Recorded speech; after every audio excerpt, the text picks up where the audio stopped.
తెలంగాణలో వచ్చే 10 రోజులు సాధారణ వర్షాలే. 3 నెలల్లో 22% అధిక వర్షపాతం నమోదు. సో, తెలంగాణలో రానున్న 10 రోజులు సాధారణ వర్షాలైతే నమోదు కాబోతూ ఉన్నాయన్నమాట. సో, దీనికి సంబంధించి ఇప్పుడే వెదర్ రిపోర్ట్ అయితే రిలీజ్ చేశారు. రాష్ట్రంలో వచ్చే నెల 9వ తేదీ వరకు కూడా సాధారణం లేదా తక్కువ స్థాయిలో వర్షాలు కురుస్తాయని వాతావరణ శాఖ రిపోర్ట్ అయితే విడుదల చేసింది. వాతావరణ సూచీల్లో పేర్కొందనమాట. మరోవైపు జూన్ నుంచి ఆగస్టు వరకు కూడా దాదాపు భారీ వర్షాలు అయితే నమోదయ్యాయన్నమాట. 22% అధికంగా వర్షపాతం అయితే నమోదైందని తన నివేదికలో వెల్లడించింది. 5 జిల్లాల్లో 60% పైగా వర్షపాతం నమోదైంది. నిర్మల్, పెద్దపల్లి, నల్గొండ, మంచిర్యాల, జయశంకర్, భూపాలపల్లి జిల్లాల్లో లోటు అయితే నమోదైందని చెప్పారు.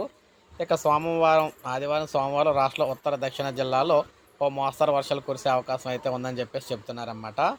సో, మీకు కురిసిన వర్షపాతం, అధిక వర్షపాతం ఎక్కడ నమోదైంది 5 జిల్లాలు అయితే ఇవ్వడం జరిగింది. సో, ఈ విధంగా 10 రోజుల పాటు అంటే సెప్టెంబర్ 9 వరకు కూడా తెలంగాణలో సాధారణ వర్షపాతాలు అయితే ఉండబోతున్నాయన్నమాట. సో, ఇది మనకు అప్డేట్. ఒక లైక్ చేయండి, సబ్స్క్రైబ్ చేసుకోండి, మన ఛానల్ సబ్స్క్రైబ్ చేసుకోండి.